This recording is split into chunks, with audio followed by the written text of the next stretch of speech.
Welcome to EPG Pathshala. Dear students, in today's module, we are going to discuss about renewable energy resources. In this world, 75% of the energy requirement is met by fossil fuel. And the world is looking for an alternate energy source or alternate energy sources that can overcome the limitations of fossil fuels. And renewable energy plays a very significant role in this regard. Renewable energy has the capability for a constant replenishment and it will never run out. It gave a chance for us to reduce carbon emissions, clean air and preventing the global warming of this planet. It is compatible with the principles of sustainability.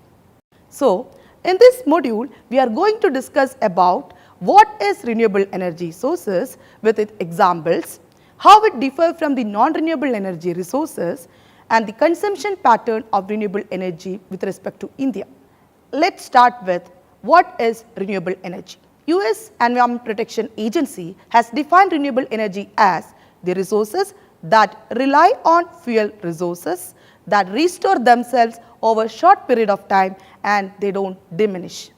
And the term renewable is generally applied to those energy resources and technologies whose common characteristic is that they are non-depletable or naturally replenishable. The primary energies that are regarded as inexhaustible in terms of human dimensions, that is during the life of human.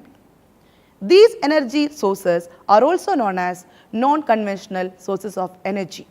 Non-conventional energy resources are considered for the energy use recently, that is mainly after the oil crisis.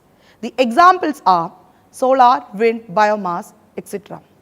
And the conventional energy resources are being traditionally used for many decades and were in common use. For example, the fossil fuel. Renewable energy sources. The examples include solar energy, wind energy, ocean thermal power, wave and tidal energy, geothermal energy, hydropower energy, etc. Let's see what are the characteristics of a renewable energy sources. Regenerated in natural processes continuously. These energy resources continuously generated like solar energy, geothermal energy, tidal energy. These are used indefinitely. It is available in great amount or abundant in nature, or naturally available primary energies or primary energy carriers are renewable in nature. It develops in a relatively short period of time. The solar energy is responsible for most of the other renewable energies such as wind, hydropower, biomass. They are capable of solving the twin problems of energy supply in decentralized manner and helping in sustaining cleaner environment. Why we need renewable energy sources? The major energy source is fossil fuel and are going to get depleted at a rapid rate. If the fuel reserves decrease, there will be a sharp increase in the price of energy. Fossil fuel based systems creates environment deterioration and also in turn will affect our health. It results in spending more on medical bills. So, if alternative sources are explored and utilized, then the fuel may be actually used for more number of years. Wind energy, the wind motion to generate electricity. The wind motion is brought about by the heat from the sun and rotation of the earth mainly by the Coriolis force. Solar energy taps heat from the sun to produce energy for the generation of electricity, heating, lighting homes and commercial buildings. While the hydropower utilizes moving water to produce electricity. Moving water creates high energy that can be harnessed and turned into power. It takes advantage of rising and falling of tides to generate electricity. In geothermal energy, it leverages heat from underneath the earth to generate electricity. So, you can see that in all these, all the processes are natural. Coming to solar energy in detail, among renewable energy sources, the easily accessible and most important one is the solar energy. It can be used directly or indirectly for the human well. The direct solar energy is the radiant energy, whereas indirect solar energy is the energy obtained from the material such as biomass, in which sun's radiant energy has been incorporated by the plants. Direct solar energy. On global scale, 15 days of solar energy is roughly equivalent to the energy stored in all the known reserves of fossil fuel on this earth. The continuous input of the energy from the sun is 1,67,000 times greater than the current consumption. Solar energy can be used for direct heating. Alternatively, the heat can be converted into electricity, that is thermal electric generation, or by the photovoltaic cells. The solar cells or the solar batteries convert direct solar energy into electricity. The other types of solar energy devices are solar power pumps, solar pond, electric. It is used for the solar furnaces, distillation, etc. Thus, solar energy can be harnessed for domestic, commercial or industrial purpose. India has been one of the major producers of photovoltaic systems currently used in street lighting, domestic lighting systems, community lighting systems, water pumping systems, small power plants, cookers, etc. India installed largest solar steam cooking system for the cooking for 15,000 people per day at Tirupati temple in Andhra. Indirect solar energy. It related to biomass energy, where solar energy is utilized indirectly and has been the major source of energy to the human beings throughout the history of civilization. This energy, this biomass energy, is the outcome of the photosynthesis. It is bestowed in the materials such as live plant material and their dead. It is bestowed in the materials such as live plant material and their dried residues, fresh water and marine algae, and the agriculture and forest residues of plant and animal origin. Apart from this, the biomass also includes biodegradable organic waste from industries like sugar mills, breweries, etc. This fuel may be solid like wood, animal dung, peat, charcoal, etc., which are used for burning. Liquids such as biomethanol and bioethanol, which are used in internal combustion engine of automobiles, or gas such as animal waste produced biogas, a mixture of gases mainly methane and carbon dioxide, which are produced in the biogas digesters. Although production of energy requires sufficient area of land and water, but in its various form, biomass energy appears to have a bright future as the source of energy. At least half of the global population relies upon biomass as the main energy source for the domestic use, especially in the developing countries. The firewood is most widely used biomass, quite common fuel in this world. The next one is the hydro energy or the water power.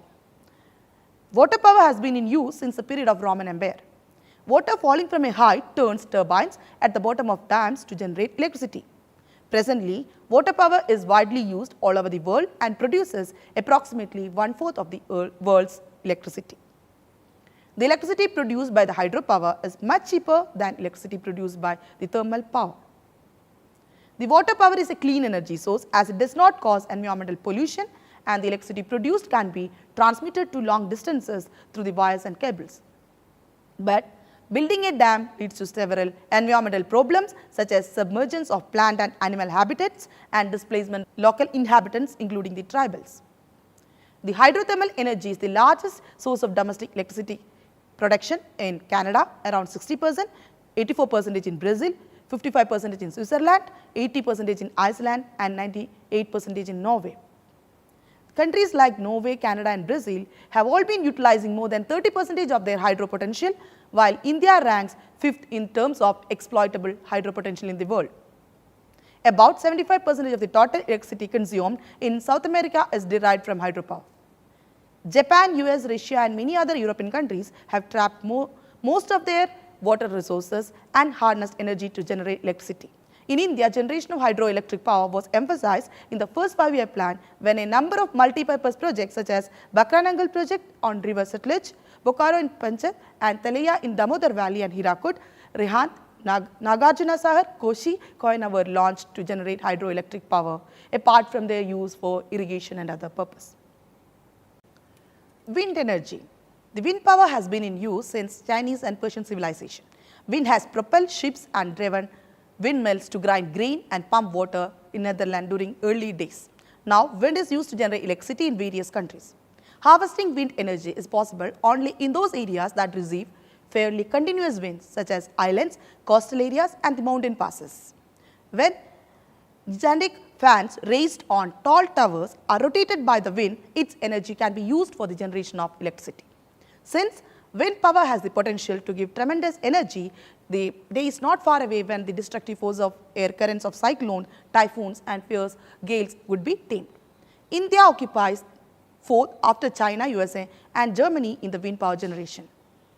Windmills are used in Rajasthan to draw subsoil water for the irrigation.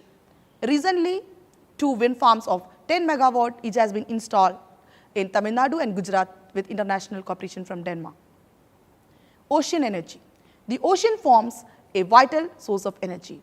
This energy is obtained in various forms such as ocean tidal and wave energy and the ocean thermal energy conversion, that is OTEC. Ocean tidal and wave energy. The ocean tides are produced by the gravitational force of sun and moon contain enormous amount of energy. The high tide and low tide refer to the rise and fall respectively of the water in the ocean. This tidal energy is harnessed by construction of a tidal barrage. Dams built across the mouth of a river confluence with oceans permit seawater to flow through small opening filled with propellers connected to electric turbines. During high tide, the seawater flows into the reservoir of barrage and turns the turbines, which in turn produces electricity by rotating the generators. During low tide, when the sea level is low, the seawater stored in the barrage reservoir flows out into the sea and again turns the turbines. The power of ocean waves that operates on the principle of oscillating water column, it has not been exploited to its full potential except as power supplies for the navigational aids. India has initiated the wave energy project of the Vizhinjam fishery harbour near Trivandrum in Kerala as an indigenous effort. It was expected that on the completion of this project, it would be able to derive an energy output of 4.45 lakhs units per year. The project resulted in a strict reality in 1991 when it started generation of electricity to be fed to the grid of Kerala State Electricity Board. The next one is the ocean thermal energy conversion, which is abbreviated as OTEC. The sun warms the oceans at the surface and wave motion mixes the warm water downward to the depth of about 100 meters, and this mixed layer is separated from the deep cold water formed at high latitudes by a thermocline. This boundary is sometimes marked by the abrupt change in the temperature, more often the change being gradual. Thus, resulting temperature distribution consists of 2 layers separated by an interface with temperature differences between them ranging from 10 degrees Celsius to 30 degrees Celsius. The higher values are found in equatorial waters. And these 2 enormous reservoirs in some oceanic regions provide the heat source and heat sink that require to operate heat engine. The engine using this energy is referred as OTEC, which makes use of the difference of temperature between the 2 layers of the sea to harness energy, which in turn used to drive turbines for generation of electricity. OTEC can also be used to desalinate water, support deep water mariculture and provide refrigeration and air conditioning facilities, and can prove as an aid to mineral extraction. The concept of OTEC was first demonstrated in 1979 when a small plant mounted on a barge of Hawaii, USA produced 50 kilowatt gross power.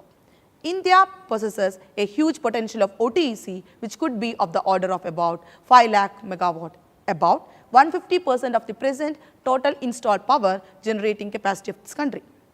Some of the best global OTEC sites are situated in the Indian mainland and the near islands of Lakshadweep, Andaman and Nicobar. In India, an ocean energy cell has been developed at IIT Chennai to keep pace with international developments in this area. A US company, Sea Solar Power, is promoting the use of OTEC, and the world's first plant in India is proposed of the coast of Tamil Nadu with a capacity of 100 megawatt. Geothermal energy. The natural heat from the interior of Earth can usefully be converted into energy.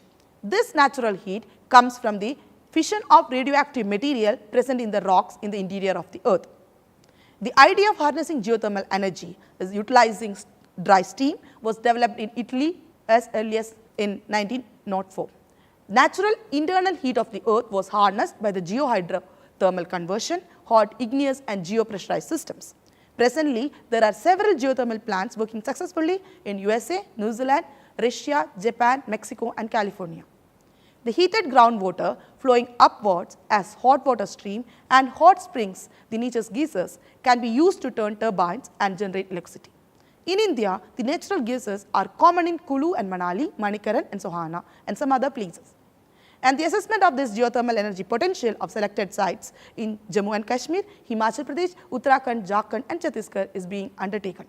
And some more field investigation including deep drilling at potential geothermal sites would be required before these sites can be taken up for the development for the geopower generation.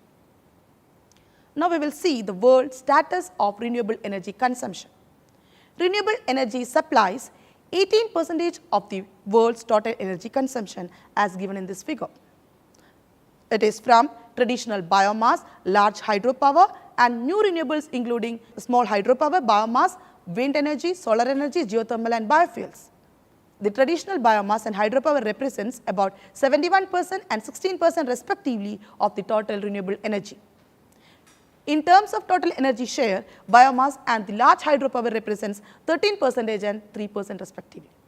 What is the scenario of renewable energy consumption in India? The importance of renewable or the non-conventional energy sources was recognized in the country in the early 1970s. Today, India has large programs on this renewable energy. The activities cover all major renewable energy sources such as biomass, solar, wind, ocean, small hydropower plants and other emerging technologies. Several renewable energy systems and devices are now commercially available.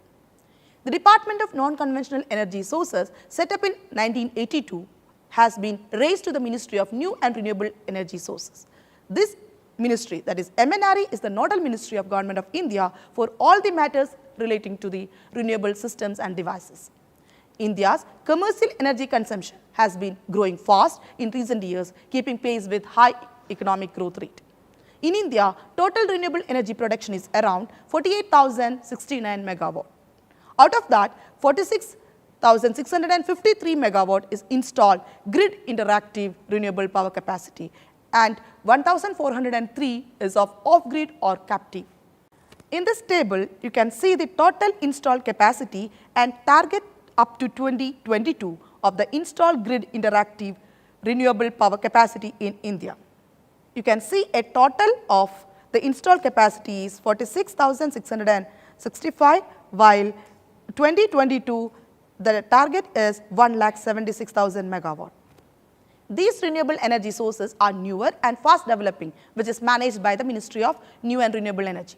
In addition to that, India had 43,112 megawatt of installed large hydro capacity, which comes under the Ministry of Power. Apart from installed grid interactive renewable power capacity, off-grid or captive renewable power capacity in India is 1,403 megawatt equivalent, and it is given in this table. Now, what are the limitations of renewable energy sources? It's costly, it has expensive storage cost, large capital cost. The electricity generation capacity is still not large enough so that the renewable energy can be commercialized fully. The renewable energy is unreliable, that is, it isn't a constant energy. And the renewable energy technologies are totally dependent on the weather. For example, it is solar energy or wind energy. It depends on the weather that is to be harnessed. Renewable energy take a lot of space to install. For example, solar energy generation technologies take over 40 hectares of panels to generate about 20 megawatts of energy. It is difficult to access for many people, or you can say for all the people in this world. It's only suitable to areas with sunshine, wind power, geothermal potential. And some technologies still generates pollution. For example, biomass burning, geothermal exploration, etc. So, to conclude, renewable energy sources are never-ending and can be replenished time after time. India has the immense potential of renewable energy sources such as solar, wind, geothermal, tidal, biomass, etc. Developing these renewable technologies are important for the generations to come. The technologies developed for the efficient utilization of these energy sources may help in the energy sufficiency of our country. In this module, we have seen what is renewable energy resource and what are the examples. For example, we have seen about solar energy, wind energy, hydro energy, geothermal energy, tidal energy, ocean thermal energy conversion, etc.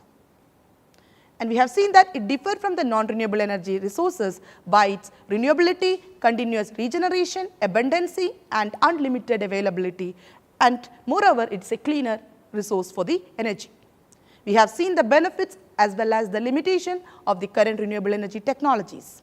We have also seen the consumption pattern of renewable energy with respect to India. Thank you.